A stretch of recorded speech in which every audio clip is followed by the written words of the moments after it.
বন্ধুরা, আপনারা কি জানেন এই ব্রহ্মাণ্ডে এমন একটা গ্রহ আছে যেখানে আপনি একবার পৌঁছে গেলে সুপারম্যানের মতো উঠতে পারবেন। শুধু তাই নয়, সেখানে আপনার শক্তিও সুপারম্যানের মতোই হয়ে যাবে। অন্যদিকে আমাদের ব্রহ্মাণ্ডে এমন একটা গ্রহ আছে যেখানে আপনি একবার বসে পড়লে জীবনে আর কখনো উঠে দাঁড়াতে পারবেন না। অনেক চেষ্টা করার পরেও আপনি সেখানে দাঁড়াতে পারবেন না। এই দুটো গ্রহে কেন এমন হয় জানতে চান? এর উত্তর হলো গ্র্যাভিটি বা মাধ্যাকর্ষণ। এটা হলো এই ব্রহ্মাণ্ডের সবথেকে অদ্ভুত শক্তি, যেটা সবথেকে দুর্বল হওয়া সত্ত্বেও সম্পূর্ণ ব্রহ্মাণ্ডকে আগলে রাখে। আমরা এবং আমাদের চারপাশের সব কিছু এর দ্বারা প্রভাবিত, এবং এই শক্তিকে উপেক্ষা করা আমাদের পক্ষে সম্ভব নয়। তবে আপনারা গ্র্যাভিটির সম্পর্কে যা কিছু শুনেছেন বা যা কিছু পড়েছেন, এটা কিন্তু তার থেকে অনেকটা আলাদা। আজকের এই ভিডিওতে আমি আপনাদের মাধ্যাকর্ষণ সম্পর্কে এমন কিছু বলবো যেটা আপনারা আগে কখনো শোনেননি। তাই ভিডিওটা শেষ পর্যন্ত অবশ্যই দেখুন। তাহলে চলুন শুরু করা যাক। বন্ধুরা, এই পৃথিবীতে যা কিছু আছে সেটা যত ছোট কিংবা বড় হোক না কেন, সেটা সবসময় এই ব্রহ্মাণ্ডের মাধ্যাকর্ষণ শক্তিকে প্রভাবিত করে। যার মধ্যে ভর আছে সেটা সবসময় মাধ্যাকর্ষণকে প্রভাবিত করে। যত কম ভর তত কম গ্র্যাভিটি, এবং যত বেশি ভর তত বেশি গ্র্যাভিটি। তাহলে চলুন বন্ধুরা, এবার জেনে নেওয়া যাক যে মাধ্যাকর্ষণ শক্তি আসলে কি, এবং এটা কিভাবে গোটা ব্রহ্মাণ্ডে অদৃশ্য থেকে নিজের কাজ সম্পন্ন করে চলেছে। আপনি যদি কোনো জিনিসকে আকাশের দিকে ছুঁড়ে মারেন, তাহলে আপনি দেখবেন যে সেটা পুনরায় পৃথিবীতে এসে পড়বে। এটা মাধ্যাকর্ষণের কারণে হয়ে থাকে। আমাদের পৃথিবী সেই সব কিছুর উপরে মাধ্যাকর্ষণ শক্তি প্রয়োগ করে যার মধ্যে ভর থাকে। এইভাবে আমাদের পৃথিবী মাধ্যাকর্ষণের কারণেই বেশি ভরযুক্ত সূর্যকে প্রদক্ষিণ করে থাকে, এবং চাঁদ আমাদের পৃথিবীকে প্রদক্ষিণ করে। তবে এরা কখনোই একে অপরের সঙ্গে ধাক্কা খায় না, কারণ এদের দূরত্ব মাধ্যাকর্ষণকে এমনভাবে ব্যালেন্স করে যে এরা সবাই একে অপরকে প্রদক্ষিণ করতে থাকে। এটা থেকেই বোঝা যায় যে মাধ্যাকর্ষণ শক্তি আসলে এক ধরনের ফোর্স, যেখানে বেশি ভরযুক্ত অবজেক্ট নিজের তুলনায় হালকা ভরযুক্ত অবজেক্টকে আকর্ষণ করে। নিউটন 350 বছর আগে মাধ্যাকর্ষণকে একটা সমীকরণের সাহায্যে বুঝিয়েছিলেন, যার সাহায্যে আমরা দুটো অবজেক্টের মধ্যে প্রয়োগ হওয়া মাধ্যাকর্ষণ শক্তিকে বার করতে পারি। এই সমীকরণটা ভালোভাবে দেখলে আপনারা বুঝতে পারবেন যে মাধ্যাকর্ষণ শক্তি পদার্থের ভরের উপরে সরাসরি নির্ভর করে এবং দূরত্বের উপরে বিপরীতভাবে নির্ভর করে। যেমন যদি কোনো পদার্থের ভর অন্য পদার্থের তুলনায় বেশি হয়, তাহলে ভারী পদার্থটা হালকা পদার্থকে নিজের দিকে টেনে নেবে। তবে এটা তখনই সম্ভব হবে যখন দূরত্ব কম হবে, কিন্তু দূরত্ব যদি বেশি হয় তাহলে মাধ্যাকর্ষণ শক্তি কমে যাবে। এই সমীকরণে আপনারা দূরত্ব, ভর এবং মহাকর্ষীয় ধ্রুবককে দেখে সহজেই যে কোনো দুটো অবজেক্টের দূরত্বের পরিমাপ করে মাধ্যাকর্ষণ শক্তি বার করতে পারবেন। নিউটনের ঐতিহাসিক সমীকরণের সাহায্যে আমরা গ্রহের পরবর্তী পদক্ষেপ এবং তাদের মাধ্যাকর্ষণ শক্তি সম্পর্কে সহজেই বুঝতে পারি। বন্ধুরা, এবার আপনাদের মাধ্যাকর্ষণ শক্তির সম্পর্কে বেশ কিছু চমকপ্রদ তথ্য জানাবো, এবং সেই সমস্ত অবজেক্টের সম্পর্কে কথা বলবো যাদের মাধ্যাকর্ষণ শক্তি এত বেশি যে পৃথিবী যদি তাদের কাছে চলে যায়, তাহলে সেই সমস্ত অবজেক্ট পৃথিবীর মতো বিশাল অবজেক্টকেও ধুলোর মতো পিষে দেবে। যেভাবে পৃথিবী আমাদের মাধ্যাকর্ষণ শক্তির কারণে নিজের দিকে আকৃষ্ট করছে, ঠিক সেইভাবে আমরাও পৃথিবীকে নিজের দিকে আকৃষ্ট করছি। তবে যেহেতু পৃথিবীর ভর আমাদের তুলনায় অনেক বেশি, তাই আমরা পৃথিবীর দিকে আকৃষ্ট হই।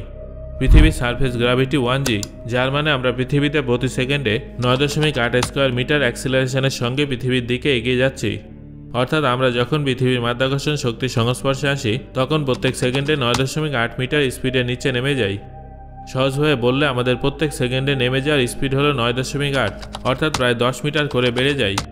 এই জন্য যখন আপনি কোনো জিনিসকে পাহাড় থেকে ফেলে দেন, তখন সেটা পড়ে যাওয়ার স্পিড ক্রমশ বাড়তে থাকে, আর এই স্পিডটাই হলো গ্র্যাভিটেশনাল ফোর্স, একেই বলে গ্র্যাভিটি।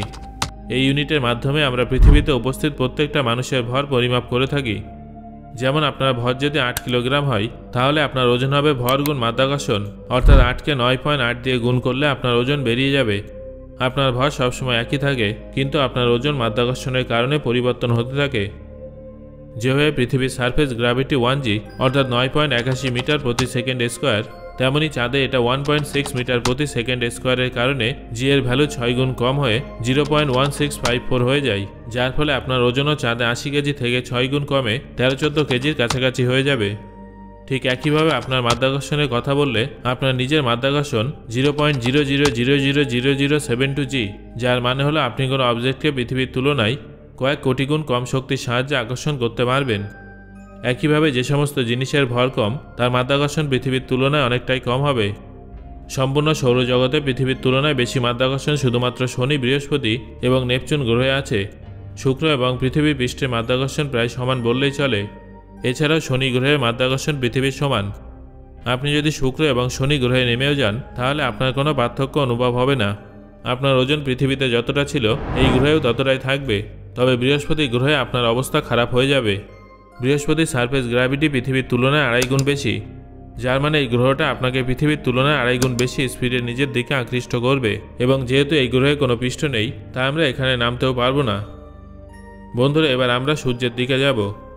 সূর্য এই সৌরজগতের একমাত্র নক্ষত্র, যার ভর বৃহস্পতির তুলনায় কয়েক হাজার গুণ বেশি। আপনি যদি এর সামনে দিয়ে এগিয়ে যান তাহলে এটা আপনাকে পৃথিবীর তুলনায় 28 গুণ দ্রুত গতিতে নিজের দিকে আকৃষ্ট করবে।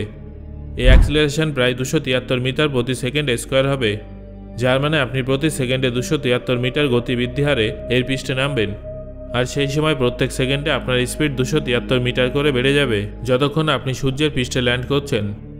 সূর্যের পৃষ্ঠে নামার পর আপনাকে চারদিক থেকে 28G এর ভয়ানক ফোর্সের সম্মুখীন হতে হবে। আপনার ওজন পৃথিবীর তুলনায় 28 গুণ বেড়ে যাবে।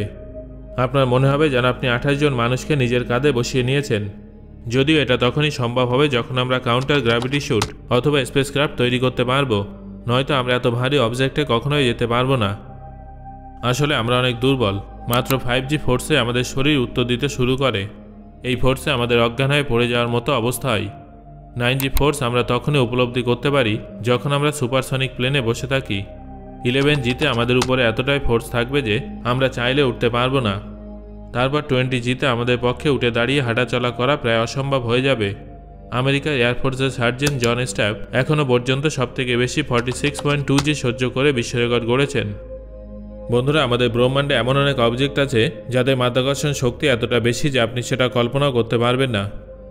হোয়াইট ড্রপ স্টার হলো এমন একটা ভয়ঙ্কর অবজেক্ট যেটা একটা সূর্যের মতো নক্ষত্র ধ্বংস হওয়ার পরে সৃষ্টি হয়। এদের ভর নিজের নক্ষত্রের তুলনায় অর্ধেক হয়ে থাকে, তবে এদের আকার অনেক কমে যায়, যার ফলে এদের সারফেস গ্র্যাভিটি অনেক বেশি হয়ে যায়। একটা হোয়াইট ড্রপ স্টারের সারফেস গ্র্যাভিটি প্রায় 1 লক্ষ G থেকে শুরু করে 4 লক্ষ G পর্যন্ত হয়ে থাকে, অর্থাৎ পৃথিবীর মাধ্যাকর্ষণ শক্তির তুলনায় 4 লক্ষ গুণ বেশি। আপনি যদি এই নক্ষত্রে নামার চেষ্টা করেন তাহলে এই নক্ষত্রটা আপনাকে তার শক্তিশালী মাধ্যাকর্ষণের কারণে প্রায় 4000 কিলোমিটার প্রতি সেকেন্ড স্কোয়ার অ্যাক্সিলারেশন সহ আপনাকে নিজের দিকে টানবে, যা একটা সুপারসনিক প্লেনের তুলনায় 100 গুণ বেশি স্পিড।